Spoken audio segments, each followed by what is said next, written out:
감사와 또 그 일을 주도했고 그 일에 관여했던 사람들을 어떻게 할 것인지, 또 우리가 그리스도의 향기로서 주님 앞에 어떻게 살 것인지에 대한 그런 전체적인 내용을 말씀하고 있습니다. 고린도 후서는 어제도 말씀드렸던 바와 같이 사도 바울이 고린도 교회 때문에 근심을 하고 어떻게 해야 될지 잘 모르고 이 문제를 멀리서 그냥 지켜보면서 소식도 잘 들리지 않는 그런 고린도 교회의 문제를 위해서 그가 최후로 결단을 해가지고 하나님께 기도하면서 순종하는 마음으로 고린도 교회에 방문했고, 고린도 교회에 방문했지만 성도들로부터 오히려 상처를 받고 또 성도들도 별 변화가 없었기 때문에 마음에 많은 좌절과 절망 가운데 다시 에베소로 돌아오게 되었죠. 에베소는 당시에 굉장히 큰 부흥이 일어나서 귀신 들린 사람들이 변화되어지고, 무당들이나 또 이러한 그 점치는 사람들이 자기의 그러한 것들을 포기하고, 심지어는 그 점치는 그 책들을 다 불살라 가지고 하나님 앞에 이러한 헌신하는 그런 놀라운 일들이 일어났고, 또 그러한 그 과정 가운데 에베소 주변까지도 이 복음이 계속 전파되어지고 있는 그런 그 시간이었습니다.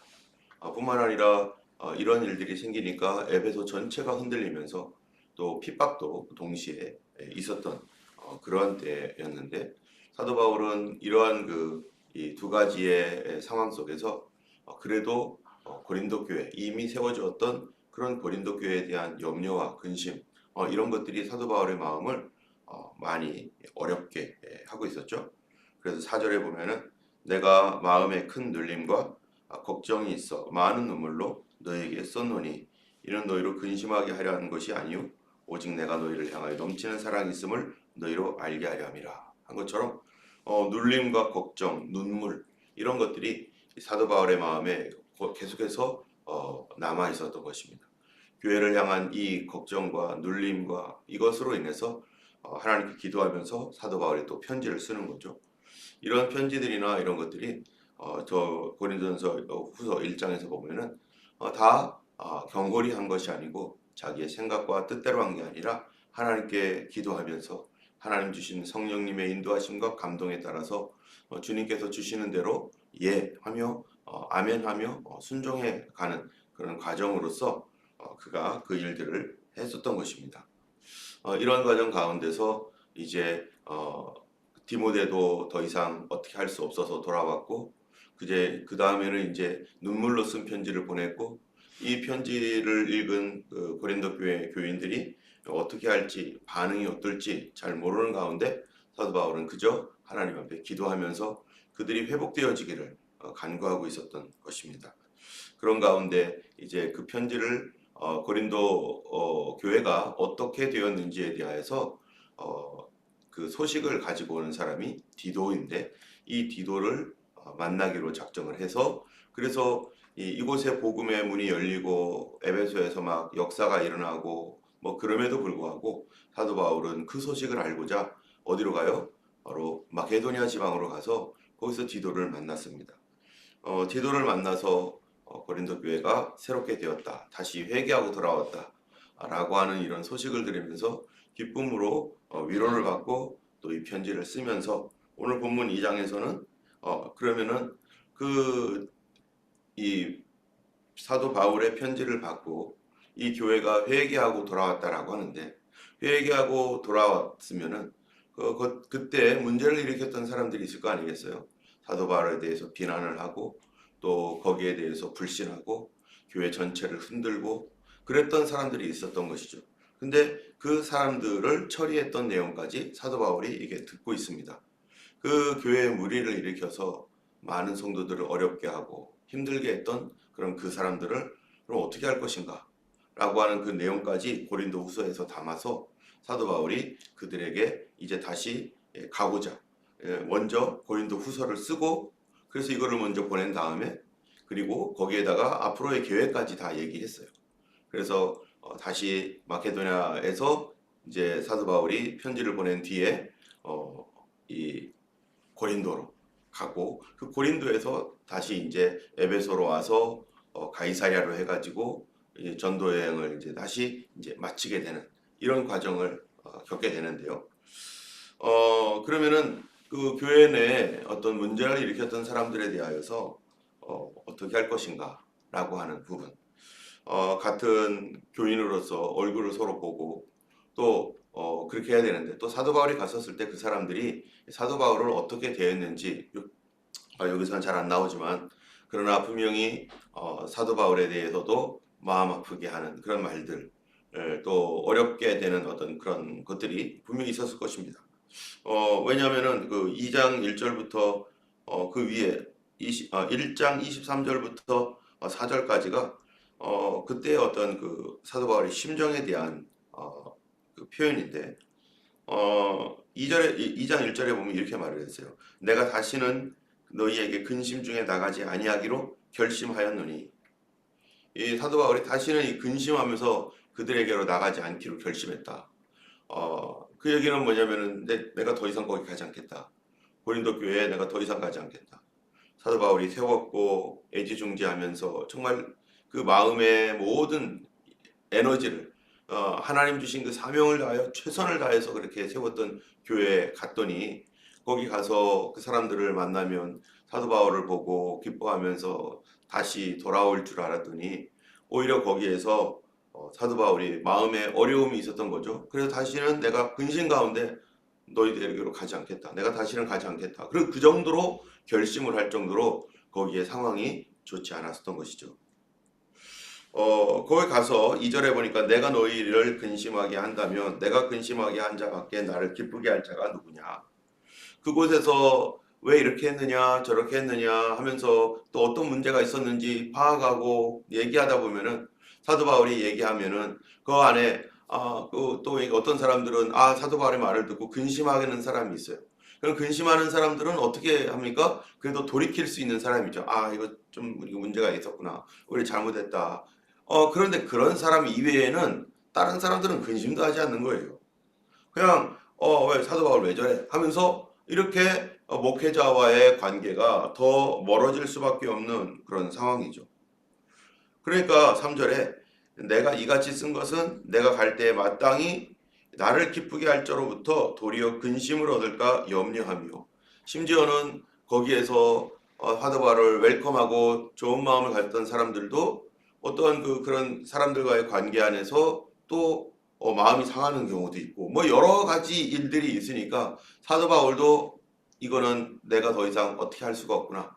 하나님의 감동 따라서 갑작스럽게 고린도로 가긴 했지만 그러나 거기 가서 사람들을 만나봤더니 그런 만남들이 결코 해피하지 않고 오히려 서로 간에 상처가 되는 어떤 이런 만남들 그런 만남들로 인해서 이 저쪽도 준비가 안 돼 제대로 준비가 안 된 거죠. 그러나 사도 바울의 입장에서는 하나님께서 주셨던 마음 때문에 거기를 갔기 때문에 이러한 모든 것들이 비록 거기서 상처가 또 있고 아픈 마음이 있어도 순종했던 그러한 일들이 하나님 앞에서 이것을 어떻게 하세요? 하나님께서 그런 서로 간의 상처나 아픔들도 하나님께 순종함으로 했던 그 일들은 하나님이 변화시키시는 것이죠. 하나님이 바꿔주시는 거죠. 그래서 그런 가운데 사도 바울이 할 수 없이 다시 돌아왔는데 그것 때문에 또 눌림과 걱정과 눈물이 있어서 또 편지를 써야겠다라고 하는 건 감동이 있어서 편지를 써서 눈물로 쓴 편지. 눈물로 쓴 편지는 뭐 할 수가 없어요? 그렇죠. 지울 수가 없죠. 네. 눈물로 쓴 편지는 붙일 수도 없어요. 예. 노래를 아시는 분만 이해하는 거죠. 눈물은 뭐예요? 내 마음이니까요. 눈물로 사도 바울의 그 마음을 거기다 써서 보내줬더니 이것이 이제 역사를 하게 되는 거예요. 그때 만남 때문에 사람들에게 미리 봐서 만났고 또 눈물로 쓴 편지를 통해서 사람들이 마음이 변하면서 이제 그 안에 그런 문제를 아까 얘기했던 대로 문제를 일으켰던 사람들에 대하여 교회가 어떻게 했습니까? 어떠한 징계를 내렸습니다. 그래서 5절에 보면은 근심하게 한 자가 있었을지라도 나를 근심하게 한 것이 아니요 어느 정도 너희 모두를 근심하게 한 것이니 어느 정도라 함은 내가 너무 지나치지 지나치게 말하지 아니하려 함이라. 이 사람들이 그 사도 바울의 사도권에 대해서 아마 그것이 가장 큰 문제였을 것 같은데, 이 사도 바울의 사도권에 대해서 그거를 자기가 알고 있는 조그마한 지식을 가지고 들고 나와서 반대하고, 본인이 외부로부터 누가 와서 뭐라고 했는지는 몰라도 사람들을 흔들어 놓았던 어떤 그런 사람들이 교회 내에 있는 것이죠. 그러한 사람들이 어느 정도 너희 모두를 근심하게 했다. 교회 전체를 근심하게 한 거예요. 오늘날도 보면은 교회 내에 이런 일이 없었으면 좋겠는데, 잘못된 정보, 잘못된 생각들, 잘못 들은 것들, 이런 것들로 인해서 확실하지 않은 것들, 또 심지어 그것이 교회 어떠한 부분에 있어서 사실이라 할지라도 우리가 이러한 그 교회가 이런 일들을 다루는 데 있어서 어떻게 다뤄야 될 것인가, 이런 문제들을 정말 교회 내에 이런 것들 분란이 일어날 때 교회는 어떤 식으로 이거를 바라보고 함께 다루어 나가야 될 것인가. 우리가 교회가 정의로운 교회, 그렇게 하면 어떻습니까? 정의로운 교회. 사람들은 다 공평과 정의를 원하죠. 그래서 정의로운 교회가 되자라고 하는 교회가 있나요, 이 세상에? 아니면 교회는 은혜로운 교회가 되어야 한다, 이렇게 말합니까? 사람들이 은혜로운 교회를 원할까요? 정의로운 교회를 원할까? 사람들은 정의라고 하는 그 개념은 성경에서 말하고 있는 그런 개념이 아니죠. 정의라고 하는 그 개념은 뭐든지 법적으로 딱딱 판단을 해가지고 잘한 것 잘못한 것 일일이 다 따져가지고 그래서 올바르게 이렇게 하겠다라고 하는 그런 개념이 세상적인 정의인데, 근데 과연 세상적인 어떤 이런 정의를 가지고 교회에다 적용을 해서 뭐든지 잘못하면은 그 잘못한 사람들을 막 깨뜨리고 막 잘못된 거 뭐 고치라고 하고 벌 주고 하는 곳이 교회인가? 하나님의 가정인데 교회가. 여러분의 가정들은 어떻습니까? 정의로운 가정, 이런 말이 맞나요? 우리 가정은 참 정의로워. 그럼 어떻게 하다는 거예요? 우리 가정이 정의롭다면 누가 정의를 정의할 것이며, 그 정의에 대하여 옳고 그름을 분별하는 그 일들을 할 때마다 계속해서 뭐예요? 잘라내고 깎아내고 막 이래야 되는데, 정의로운 가정을 원하는 가정은 아무도 없습니다. 사랑의 가정을 원하죠. 은혜로운 가정을 원하죠. 교회도 은혜로운 교회가 되고 교회도 사랑의 교회가 돼야 되는 거죠. 이 교회 내에 그러면은 그럼에도 불구하고 이런 사람이 있을 때 이 교회를 어지럽히고 힘들게 했던 사람, 와 우리는 왜 공평하게 하지 않느냐, 정의롭게 하지 않느냐, 뭐 이러는 사람들이 있죠. 근데 성경을 보면요, 하나님은 하나님의 공평과 정의라고 하는 것은 우리가 생각하는 것과 완전히 달라요. 하나님의 공평과 정의는 사실 그 안에 뭐가 있습니까? 긍휼과 사랑이 충만합니다. 그런 예를 우리 성경에서 굉장히 많이 찾아볼 수 있어요. 그거는 뭐냐면은 달란트 비유 같은 경우에 보면은 5달란트, 2달란트, 1달란트. 아니 어떤 사람한테는 5달란트 주고요, 어떤 사람은 2달란트, 1달란트 줘요. 왜 그렇습니까? 5달란트를 감당할 만한 사람에게 1달란트를 주면은 오히려 그 사람을 무시하는 거죠. 그거는 5달란트를 감당할 수 있는 그런 큰 능력을 갖고 있는 사람에게는 5개를 주는 거고, 또 2개를 감당할 만한 사람에게는 2개를 주는 거고, 1개를 감당할 수 있는 사람에게는 1개를 주는 거죠. 어린아이에게 뭔가를 주는데, 용돈을 줄 때 이 초등학생과 유치원생과 이 갓난아기가 있다라면, 대학생이 있다면 똑같이 줘야 돼요. 너도 500원, 너도 500원, 이런 게 아니잖아요. 이 회사에서도 무언가를 할 때 그 사람의 어떤 그 능력에 따라서 이 부서를 배치할 뿐만 아니라 그 능력에 따라서 주는 거잖아요. 하나님께서 사람들에게 달란트를 주셨는데 각 사람에게마다 그 사람의 크기만큼 하나님께서 그거를 감당하라고 주시는 거예요. 뿐만 아니라 또 성경에는 무슨 말씀이 있느냐면은, 어떤 사람이 밖에 나가서 일을 해야 되는데 아침부터 일찍 나가가지고 일을 하려고 아무리 찾아도 없어요, 일이. 그런데 어떤 좋은 마음 좋은 포도원 주인이 와가지고 어떤 사람은 새벽 6시부터 나온 사람을 데리고 가가지고 일을 시키고, 또 이 사람이 또 나와봤더니 9시에 나와봤더니 아직도 일을 못 찾은 사람들이 많은 거예요. 그래서 그 사람들도 데리고 또 우리 밭에 가서 일하라고. 그리고 또 12시에 왔더니 또 어떤 거예요? 아직도 일을 못 찾아가지고 하루하루 벌어먹고 사는 사람들, 그날 일하지 못하면은 먹을 것이 없는 가족들을 생계를 유지할 수 없는 그런 가난한 사람들, 12시에까지 못 간 사람들은 능력도 없는 사람들이에요. 힘도 근육도 없어가지고 제대로 쓰지도 못하는 그런 약한 사람들. 그런데 그 사람들이 아직도 있는 거예요. 또 오라고 하고. 심지어는 5시, 6시가 마감인데 5시에 가가지고 사람들을 찾습니다. 봤더니 거기 뭐 하러 갑니까? 5시에. 이 주인이 가는 이유는 5시에 가는 이유는 사람이 부족해서 가는 게 아니에요. 지금까지 간 사람 충분히 있습니다.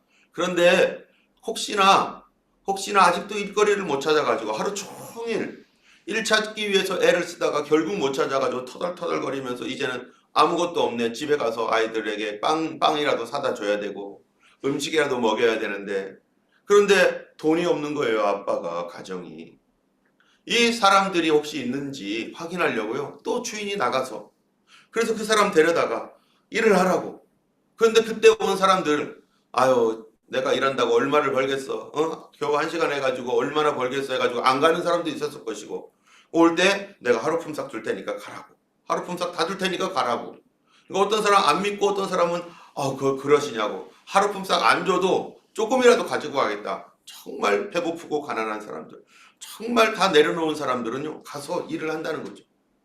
거기서 일을 하는 사람들을 위해서 돈을 줄 때 누구부터 줍니까? 제일 늦게 온 사람부터 주는 거예요. 뒤에 있는 사람들이 보니까 와 우리는 더 많이 받겠다 했지만 똑같이 받는 거죠. 정말로 공평이라고 하는 게 뭐였었어요? 공평이라고 하는 거. 공평이라고 하는 것은 똑같이 줘야 되는 것이고 모든 조건에서 똑같이 해야 되는 건데, 그런데 하나님의 공평은 그런 것이 아니었어요. 하나님의 공평은 사랑과 긍휼과 그 일에 대한 그 모든 정황들을 다 이게 보면서 그에게 꼭 맞는 필요한 것들을 주는 것이 공평이었어요. 필요한 것. 그래서 체다카가 뭡니까? 체다카, 공의라고 하는 미시파트라고 하는 그 말은 법적인 공의지만 체다카라고 하는 것은 긍휼의 공의예요. 그래서 우리가 이 체다카 헌금 하잖아요. 치다카 헌금하는 것은 그 동전을 거기다 집어넣으면서 헌금하고 있는 그런 것들은 무엇을 위한 것인가? 바로 이 사랑과 긍휼의 공의, 이 공의를 위한 헌금이죠. 내가 공의로운 사람이 어떤 사람인가? 내가 올바른 사람이란 도대체 어떤 사람인가? 그것은 모든 것을 똑같이 해주는, 평균하게 해주는 그런 것, 그런 것이 아니라 긍휼과 사랑을 가지고 사람들을 대하는 것. 그래서 우리가 예수 믿는 사람들이 정의롭고 공의롭다라고 말할 때 그 사람들은 물론 법적인 것들에 대해서도 공평해야 되지만 그 안에 불균형이라든지 부족함이라든지 또는 어떠한 기울어져 있는 어떠한 이런 것들을 대신 더 채워줄 수 있는, 그래서 평균하게 만들어줄 수 있는, 그 사람도 살 수 있도록 해주는 그러한 공평, 그러한 공의, 그런 것이 바로 의롭다라고 말하는 하나님의 백성들의 의로움이라는 것입니다. 때문에 이제 교회 안에서 그런 문제들이 있을 때 우리가 교회 안에 어떤 사건들, 상황들을 바라볼 때 항상 교회는 이런 눈으로 봐야 되는 거예요. 교회가 세상적인 공의나 이런 차원에서 보는 게 아니라 저쪽에는 더 많이 가고 이쪽에는 좀 덜 가도 되고 라고 하는 이런 것들을 약간 기울어질 때, 더 신경을 쓰고 그럴 때 왜 저 사람은 더 하고 여기는 덜 하고, 그게 아니라 저기는 저만큼 필요한 거고 여기는 이만큼 있어도 충분한 거고. 사람들에게 있어서도 마찬가지잖아요. 교회 왔는데 홀로 있거나 또 좀 외로운 사람들은 더 많이 사랑을 가고, 또 충분한 사람들은 굳이 거기다 신경을 안 써도 되고. 이 교회에서도 목회자로서 이게 신방이나 이런 걸 할 때, 기도를 할 때 보면은요, 더 많이 기도해 주는 사람이 있어요. 왜 똑같이 기도하지 않습니까? 그 사람은 그만큼 기도할 만큼 힘이 없기 때문에, 그만큼 되지 않기 때문에, 그리고 더 많이 전하는 사람도 있죠. 그만큼 되지 않기 때문에. 근데 어떤 사람은 우리 교회에 있는지 없는지 모르는 사람도 있어요. 왜요? 그만큼 모든 것이 편안하고 다 잘 되고 괜찮으니까 오히려 그 사람의 도움을 받아서 이렇게 해야 되는 거죠. 이러한 눈으로 사도 바울이 지금 바라보고 있는 거예요. 고린도 교회를. 그래서 너무 지나치게 말하지 않는다 하면서 6절에 이제 이러한 사람은, 여기 말했어요. 교회에 문제를 일으켰던 사람이에요. 뭐 여러 가지 문제겠죠. 왜 공의롭게 하지 않는 이런 그 세속적인 생각을 가지고 교회를 끌어들고 왔는지, 사도 바울의 사도권에 대해서 막 뭐라고 했는지 몰라도 뭐 하여튼 불평하고 원망하며 왜 저기는 둘째 아들처럼 막 그러는 사람들, 이런 사람들이 있었는데 그 사람들에게 이미 벌을 줬다는 거예요. 많은 사람에게서 받는 것이 마땅하도다. 그러면서 교회에서 어떤 치리를 행했습니다. 이 사람들의 문제에서 치리를 해서 이거 잘못됐다라고 해서 그러한 분명히 어떠한 그 교회 전체적인 무리를 일으켰던 그 사람들에 대하여 치리를 했는데, 그런데 사도 바울이 치리를 해놓고서도 그 교회가 치리를 했지만 어떻게 하라고 하느냐. 7절에 보니까 그런즉 너희는 차라리 그를 용서하고 위로할 것이니 그가 너무 많은 근심에 잠길까 두려워하노라. 사실 이 사람들은 고린도 후서가 쓰여진 어떤 그 배경 중에 하나가 뭐냐면은 사도 바울의 사도권에 대한 이 증거거든요.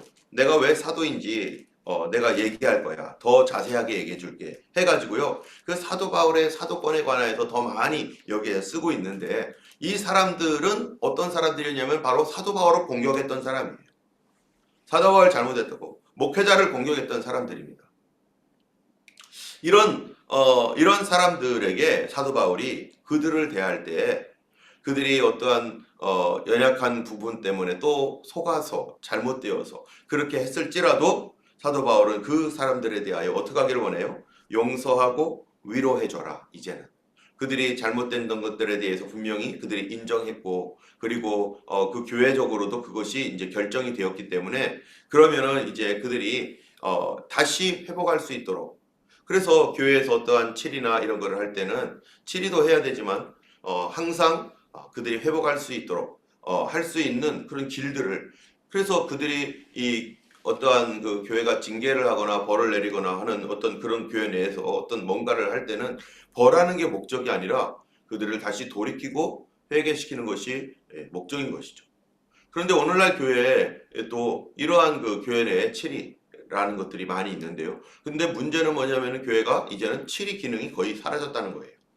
이 초대교회 때만 해도 이러한 교회들이 있으면 그 교회 내에서 잘못된 사람들에 대하여 그거를 잘못됐다라고 말을 해주고, 그리고 그들을 품어주고 하는 이 두 가지가 동시에 다 있었습니다.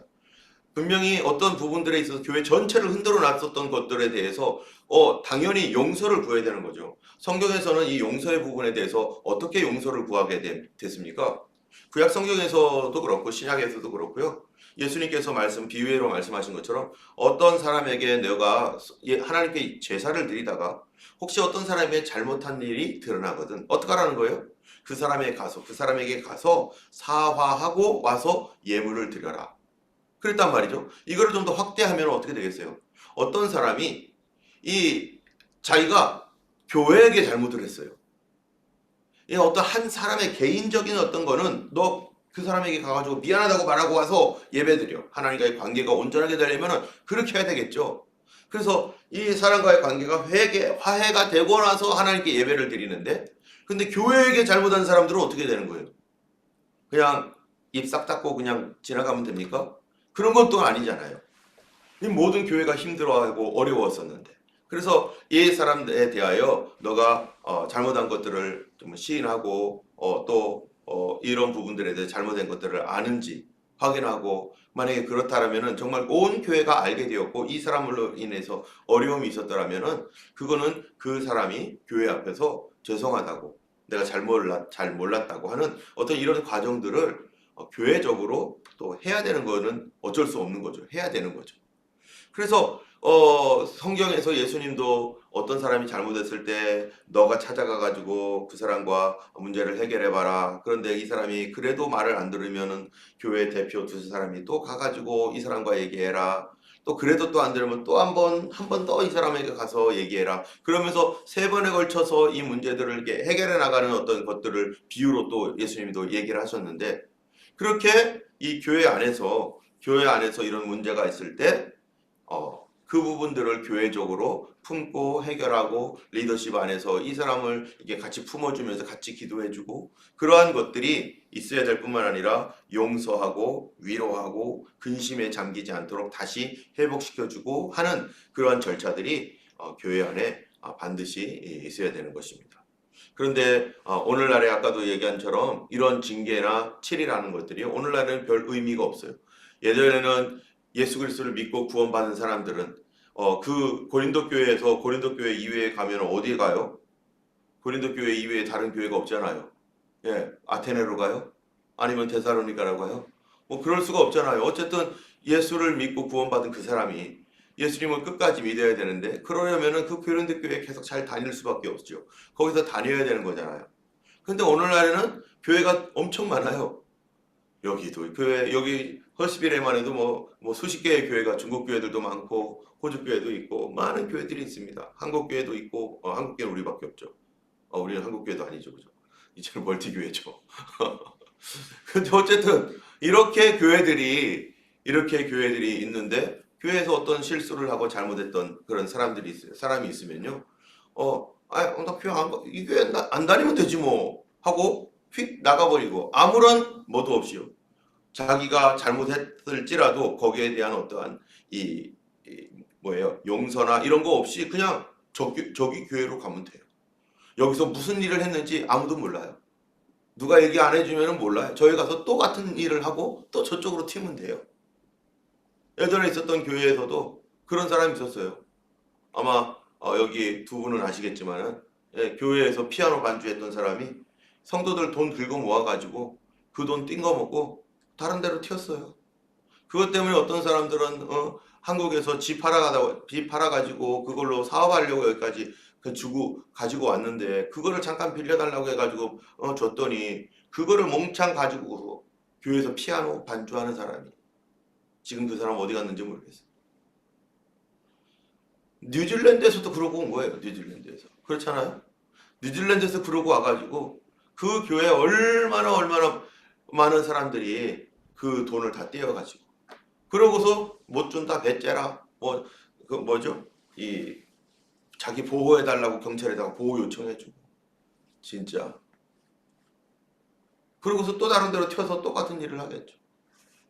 교회를 상대로 사기치는 사람이겠죠. 그런 일들이 있으니 교회가 너무 많은 거예요. 그럴 때 7이라고 하는 것이 아무런 의미가 없습니다. 7이라고 하는 것.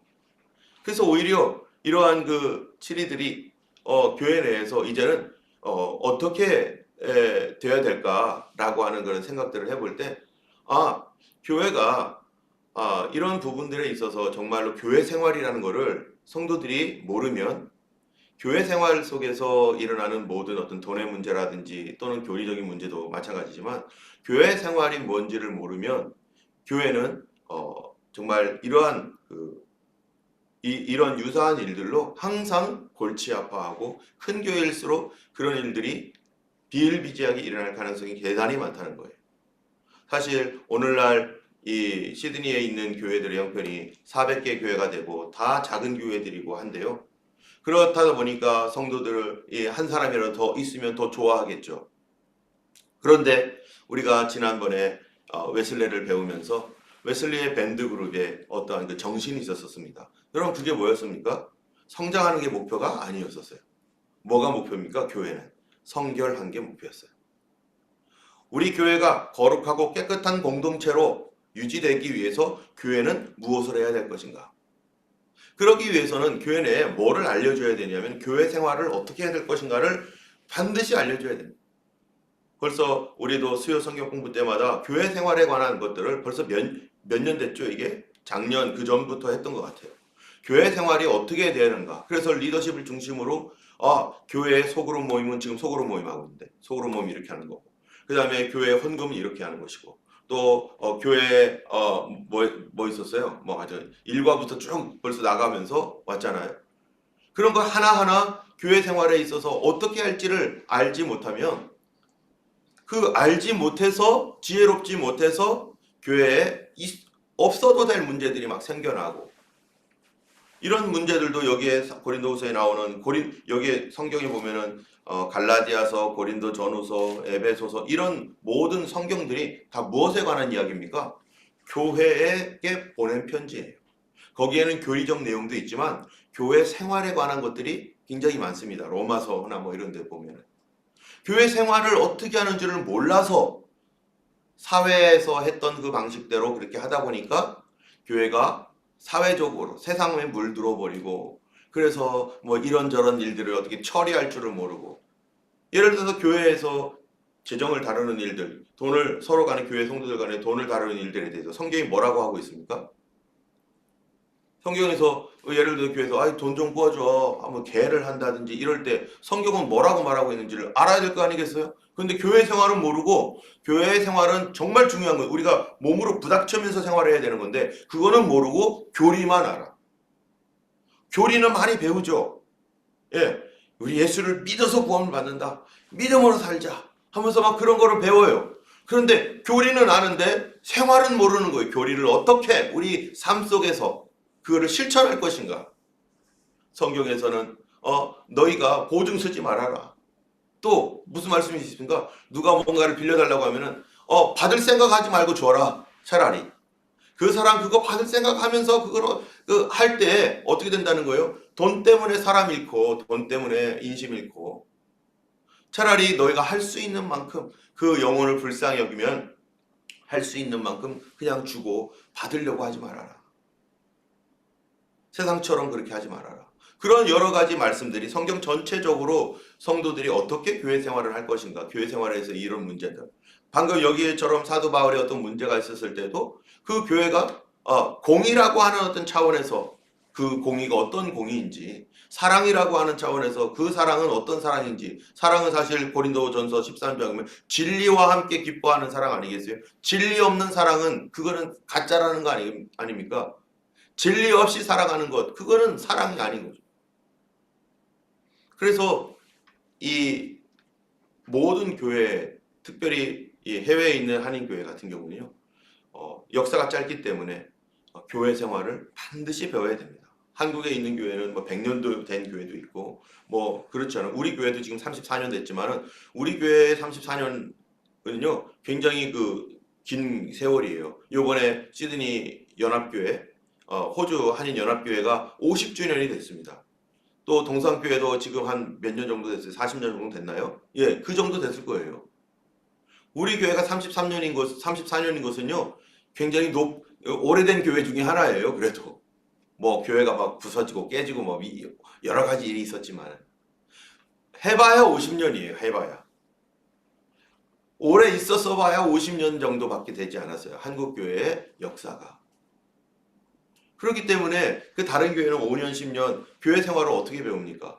미리 믿음 생활 잘했던 그런 사람들의, 권사님들, 장로님들, 또 목사님들의 어떤 원로 목사님 이런 분들의 어떤 그들이 어떻게 신앙생활을 했는지 보지도 못하고 그냥 이제 와가지고 비슷비슷한 이제 예수 믿은 사람들인데 5년, 10년 정도밖에 안 된 그 사람들이 그 전에 어떻게 교회 생활을 했는지 그냥 서로 그렇게 가잖아요. 그런데 한국에는 일제시대를 거쳐가지고 막 이러면서 다 우리나라 전체적으로 그 분위기가 있잖아요. 예수 믿는 분위기가. 이렇게 하는 거였어. 이렇게 하나님을 섬기는 거고. 그래서 장로님들이 이래야 되고 권사님들이 이래야 된다라고 하는 통념이 적어도 딱 사람들 마음속에 있는 거죠. 그래서 굳이 안 가르쳐줘도 이미 다 어느 정도 눈으로 보고 저도 교회 생활 배운 적 별로 없어요. 눈으로 보고 배운 거죠. 그러나 여기에는 다르죠. 우리가 생활을 배워야 됩니다. 그래서 사도 바울이 이제 그렇게 하지 않으면은 11절에 보면 이렇게 말해요. 이는 우리로 사단에게 속지 않게 하려 함이라. 우리는 그 계책을 알지 못하는 바가 아니로다. 잘못하면요, 우리가 교리는 맞는데 우리 삶 때문에 누구에게 속아요? 마귀에게 속을 수 있다는 것입니다. 용서하고 사랑하고 그들을 품지 않으면 그들이 마귀에게 속고 우리도 속고 교회가 전체적으로 사단에게 속아서 그 문제를 처리하는 과정을 잘못하면은 교회가 전체적으로 또 마귀에게 속아가지고 교회가 또 어려워지고 성장하지 못하게 되고 성도들끼리 상처를 받기 때문에.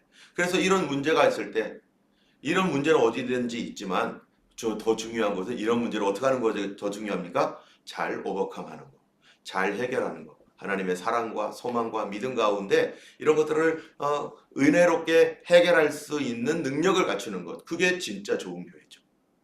그렇지 않으면은 또 사단에게 속기 때문에.